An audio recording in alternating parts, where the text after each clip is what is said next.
ለቤት ገዢዎች አዲስ የቤት ተመን ወጣ። ይህም አንድ ቤት ከተቆረጠለት ዋጋ በታች መሸጥ እንደማይቻል ዋጋው አነሰ ብቻ በሚል ገዢዎችን በመወሰን ተጎጂ የሚሆኑበትን አካሄድ ለመቀየር የተዘጋጀ መሆኑን ለማወቅ ችለናል። በሌላ መረጃ ደግሞ ለጡረተኞች አዲስ የክፍያ አማራጭ መቅረቡን ሰምተናል። በዚህም በቅርቡ ተጨማሪ ክፍያ የሚያገኙበት አሰራር ወደ ስራ እንደሚገባ ከመንግስት ሰራተኞች ማህበራዊ ዋስትና አስተዳደር የደረሰ መረጃ ያመለክታል። ከጡረታ፣ ከቤት ግዢ፣ ከክሪፕቶ ከረንሲና ከስራ እገዳ ጋር የተያያዙ አዳዲስ መረጃዎችን አንድ በአንድ ወደ እናንተ እናደርሳለን። እስከ ፍጻሜው አብራችሁን ቆዩ። ኢትዮጵያ ውስጥ አገልግሎቱን አቋርጦ የነበረው የክሪፕቶ ከረንሲ መገበያያ ቢናንስ በድጋሚ አገልግሎት መጀመሩ ታወቀ።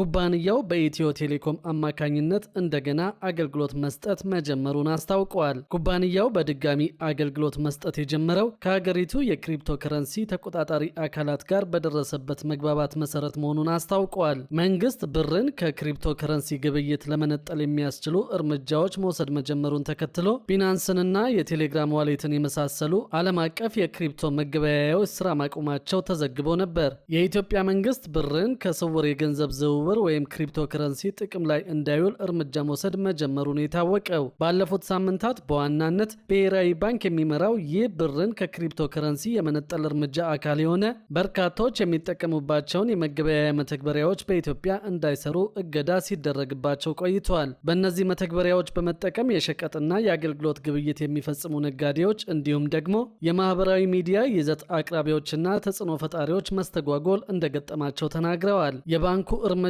በውጭ ምንዛሪ ትይዩ ገበያው ላይ የያዘውን ጥብቅ ቁጥጥር አካል መሆኑን ለጉዳዩ ቅርበት ያላቸው ምንጮች ተናግረዋል። የባንኩ እርምጃ የኢትዮጵያን ብር የክሪፕቶ ከረንሲ መገበያያ ያደረጉ ተቋማትን በማግባባት ለባንኮች መመሪያ በመስጠትና መተግበሪያዎች ኢትዮጵያ ውስጥ እንዳይሰሩ በማድረግ ስልት ላይ የተመሰረተ እንደሆነ ታውቀዋል። በዚህም በኢትዮጵያ በርካታ ደንበኞችን ያፈሩ የክሪፕቶ ተቋማት በኢትዮጵያ ብር የሚደረጉ የክሪፕቶ ምንዛሪ ግብይቶችን እያቆሙ ይገኛሉ። እንደ ባይቢት፣ የቴሌግራም ዋሌት ያሉ ዓለም አቀፍ የክሪፕቶ መገበያያዎች የኢትዮጵያን ብር ከክሪፕቶ ግብይት ዝርዝር ውስጥ ሙሉ በሙሉ ማውጣታቸውም ታውቀዋል።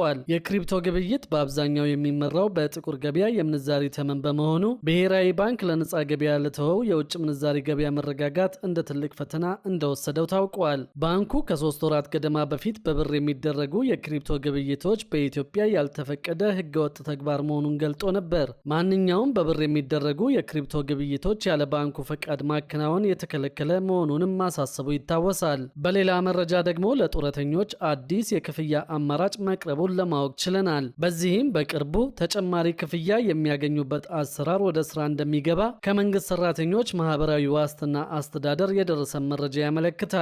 በዚህ መሰረትም አስተዳደሩ ከገነባቸው ህንፃዎች የሚገኘው ገቢ ሙሉ ለሙሉ ጡረታ ለወጡ አረጋውያን እንደሚሆን ተገልጿል። የመንግስት ሰራተኞች ማህበራዊ ዋስትና አስተዳደር በተለያዩ አካባቢዎች ከገነባቸው 8 ህንፃዎች የሚገኘው ገቢ በአገር አቀፍ ደረጃ ጡረታ ለወጡ አረጋውያን እንደሚውል የኢትዮጵያ አረጋውያን ጡረተኞች ማህበርን ያስታወቀው የማህበሩ ምክትል የቦርድ ፕሬዝደንት አቶ ጌታቸው ክፍሉ አብዛኛውን ጡረታ የወጡ ሰዎች የሚደርሳቸው ገንዘብ በጣም ዝቅተኛ እንደሆነ ተናግረዋል።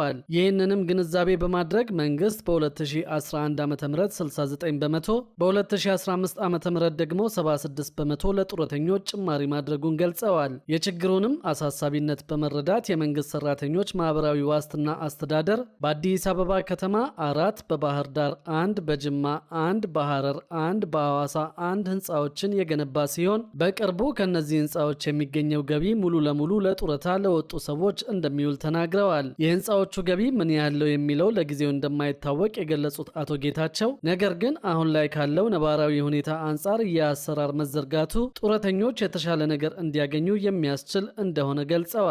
በሌላ መረጃ ደግሞ የሪል ስቴት ኩባንያዎች ቤት የሚሸጡበትን አማካይ ዋጋ መተመን የሚያስችል ጥናት እየተካሄደ መሆኑ ተነግሯል። የሪል ስቴት ኩባንያዎች ለቤት ግንባታ ወጪ ያደረጉትን መሰረት ያደረገ አማካይ የሽያጭ የዋጋ ተመን እንዲኖር የሚያስችል ጥናት እየተካሄደ መሆኑን የኢትዮጵያ ሪል ስቴት አልሚዎች ማህበር ነው ያስታወቀው። የኢትዮጵያ ሪል ስቴት አልሚዎች ማህበር ዋና ጸሐፊ ኢንጂነር ዝናቡ ተበጀ እንደገለጹት በኢትዮጵያ የሚገኙ ሪል ስቴቶች ቤት የሚሸጡበት አማካይ ዋጋ ተመን እንዲኖረው የሚያስችል ጥናት እየተከናወነ ይገኛል። ጥናቱ አንድ ቤት ከተቆረጠለት ዋጋ በታች መስራት እንደማይቻል ዋጋው አነሰ ብቻ በሚል ገዢዎች በመወሰን ተጎጂ የሚሆኑበትን አካሄድ ለመቀየር እንደሚረዳ ተናግረዋል። በገበያው ውስጥ ከ50 ሺህ እስከ 400 ሺህ ብር በካሬ ሜትር የሚሸጡ የሪል ስቴት ኩባንያዎች መኖራቸውን፣ በተለይ መነሻ ዋጋው አንድ የሪል ስቴት ኩባንያን ያሰራል ወይ፣ የማርኬቲንግ፣ የፋይናንስ፣ የግብር እንዲሁም የመሬት ክፍያን ጨምሮ ግንባታው በአጠቃላይ የሚፈጀው ወጪን መሰረት ያደረገ እንደሆነ ጥናቱ እንደሚያስችል ተናግረዋል።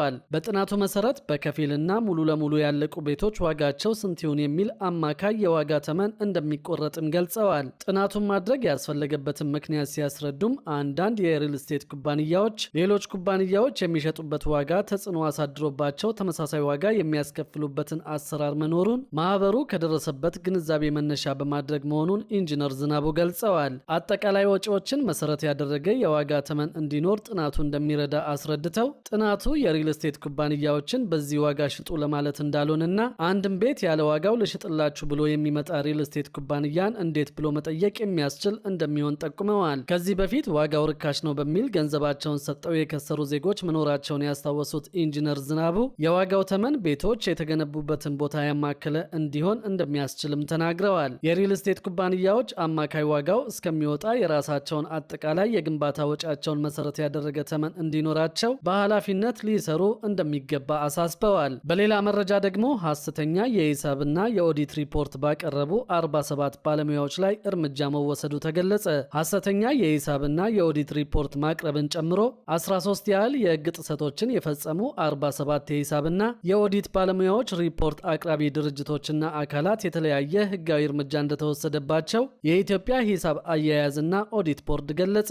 የቦርዱ የሕግ ማስከበር ዳይሬክቶሬት ተጠባባቂ ስራ አስፈጻሚ አቶ ዘውዱ ጌታቸው እንደገለጹት ቦርዱ ከሐምሌ 2017 ዓ.ም ጀምሮ እስከ ሰኔ ወር 2018 ዓ.ም ባለው ጊዜ ውስጥ በሂሳብና በኦዲት ባለሙያዎች ሪፖርት አቅራቢ አካላትና ድርጅቶች ላይ ክትትል አድርጓል። የሂሳብና የኦዲት ሪፖርትን ደረጃውን ጠብቆ ባለመስራት 2 ከቦርዱ የተሰጠ የሙያ ፍቃድ ሳይኖራቸው ሐሰተኛ የሂሳብና የኦዲት ስራ ፍቃድ ማዘጋጀትና መጠቀም 3 የወሰዱትን ፈቃድ ለቦርድ ተመላሽ ሳያደርጉ ተቀጥሮ መስራት 5 ለኦዲት ስራ ጥራት ምርመራ ቁጥጥርና ክትትል ስራ ተባባሪ ባለመሆን 2 የደንበኞችን ስራዎች ወይም ሪፖርቶች ከቦርዱ ፍቃድ በሌለው ሰው ተፈርመው እንዲወጡ ማድረግ 1 በአጠቃላይ 13 የሕግ ጥሰቶች መፈጸማቸውን ገልጸዋል። በዚህም ምክንያት ሕጋዊ እርምጃ እንደተወሰደባቸው ነው ያስረዱት። በራስ ባልተዘጋጀ የሂሳብ መግለጫ ፊርማና ማህተም በማድረግ 2 የሙያ ፍቃድን ለሌላ ሰው አሳልፎ መስጠት ወይም የሙያ ስራን በውክልና በማሰራት 2 ሐሰተኛ መረጃን በማቅረብ ወይም በመስጠት 2 የደንበኞችና የሰራተኞች መረጃን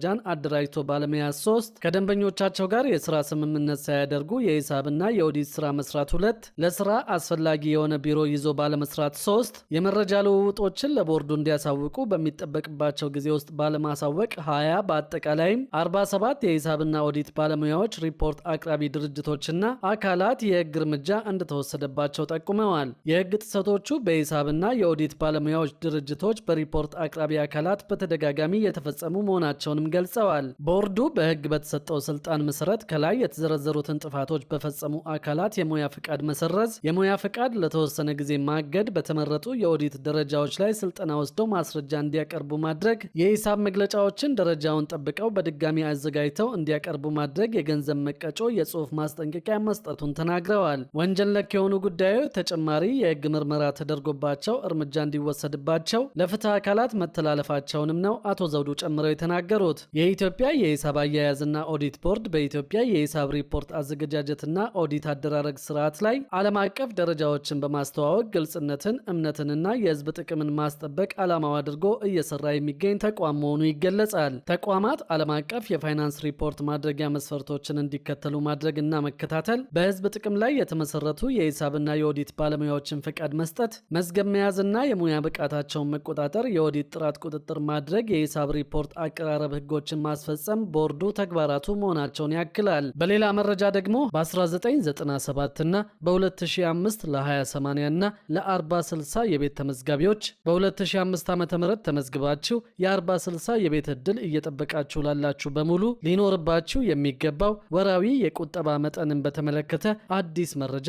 ይፋ ተደርጓል። በዚህም እስከ ሰኔ 2018 ዓ.ም ማለትም ለ155 ወራት ልትቆጥቡት የሚገባው ዝቅተኛ የገንዘብ መጠን የታወቀ ሲሆን በምዝገባችሁ ጊዜና በቤቶቹ ሁኔታ መሰረትም የቁጠባ መጠኑ ምን ያህል መሆን እንደሚገባው ለማወቅ ተችሏል። ለ40/60 ተመዝጋቢዎች ማለትም ለ40/60 ቤቶች ለተመዘገቡ ነዋሪዎች ወራዊ ክፍያው ለባለ 3 መኝታ 2450 ብር፣ ለባለ 2 መኝታ 1550 ብር፣ ለባለ 1 መኝታ ደግሞ 1033 ብር መሆኑ ይታወሳል። በዚህ መሰረት ለ155 ወራት የተቆጠበው የገንዘብ መጠን ደግሞ ለባለ 3 መኝታ 379750 ብር፣ ለባለ 2 መኝታ 240250 ብር፣ ለባለ 1 መኝታ 160115 ብር መሆኑ ታውቋል። ይህ መጠን ተመዝጋቢዎች የቤቱን 40 በመቶ ቅድመ ክፍያ እንዲያሟሉ በምዝገባ ወቅት የተቀመጠው ዝቅተኛው ወራዊ ግዴታ ነው። ቤቱ ደርሷችሁ ርክክብ በሚፈጸምበት ጊዜ ደግሞ በወቅታዊ ዋጋ መሰረት